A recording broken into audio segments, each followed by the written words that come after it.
time to tune in. Now another sports center, it's a movement. And we got some really fun discussion points that we're going to take and talk about today. Let's kick it off with something, since I know in the Olympics, a young lady, she tested positive for marijuana, and she's not going to be able to take and compete. It's very sad. She's a very talented young lady. But then we have Josh Gordon in the NFL world right now, and he just filed an appeal to take and come back into the league. You guys want to touch up on that?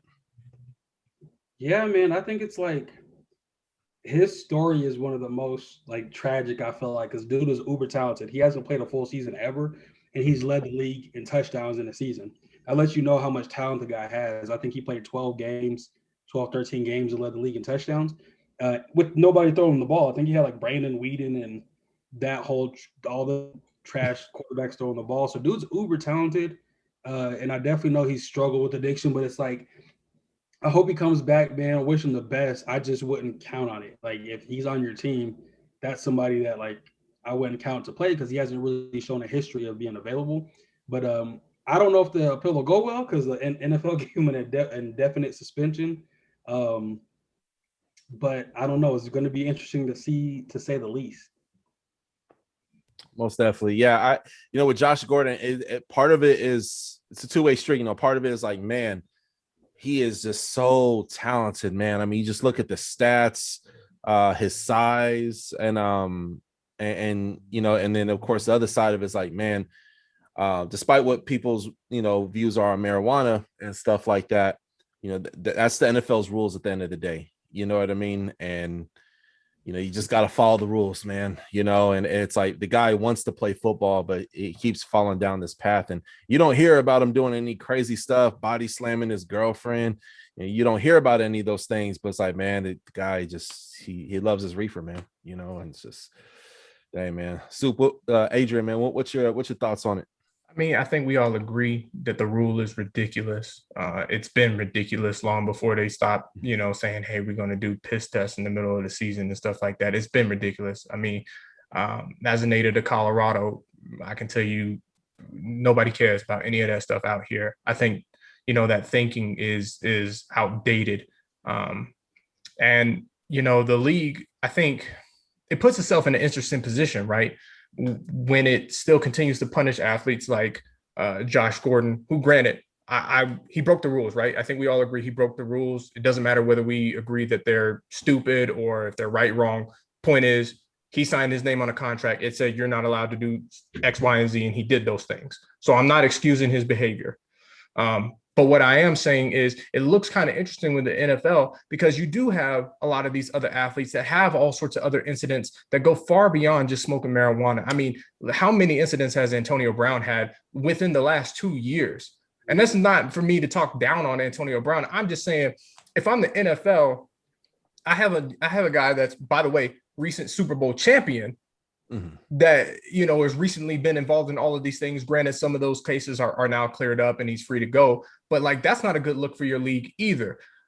Versus Josh Gordon, who has been, he's a non-violent offender. He's just a repeat offender when it comes to the marijuana usage. You don't hear him saying off the cuff stuff. He stays off of social media. He stays out of the news, and you don't hear anything crazy around him. The only thing you've ever heard about this guy is that he's super talented. He just likes to smoke marijuana. Yeah. So I don't know. I just find it interesting that it's 2021. The man is still fighting to get back into the game that he loves. It sucks that he spent most of his career outside of the game, so we never really got to see him at his full potential. We saw glimpses of what could have been, and his story is going to be, especially if he gets reinstated, I think it's going to be similar to what Derrick Rose is to the NBA, right? Like, we saw the flash, we saw the potential of what it could be, but then there was this major incident that prevented him from being everything that we thought that he could be. And I think ultimately that's what's going to happen with Josh Gordon. I don't think that the suspension that they have on him, the indefinite suspension, is going to stand. I think the appeal is going to go through. Mike brings up a good point, though. Even if the NFL does reinstate him, if I'm, a player on a team or a coach or, a GM, is this a guy that I can rely on day in and day out? Because Josh Gordon has admitted himself that it's not just the marijuana. He's using it as a coping mechanism for some other mental issues and things that he's working with. So look beyond the smoking and stuff like that. Has he gotten to a point in his life where these issues, these mental things have been resolved? Mm-hmm. Is he now going to be a reliable teammate? Can I count on him to be at the practices? Can I count on him to be ready on, on game day and stuff like that? Just for cohesion in the locker room. Is he going to be a distraction? No, I don't think he'll be a distraction. It's just like Mike said, can you count on this guy when you need him? I'm pulling for him, man. I hope we see the flashback in the league for at least, a solid season, 1 or 2 more seasons. And I'd like to see him out of here. I agree. Yeah, Doug, and something too, man, like NFL drug protocol is very easy to get into. Like it's very easy to get in trouble, but it's very difficult to get out of it.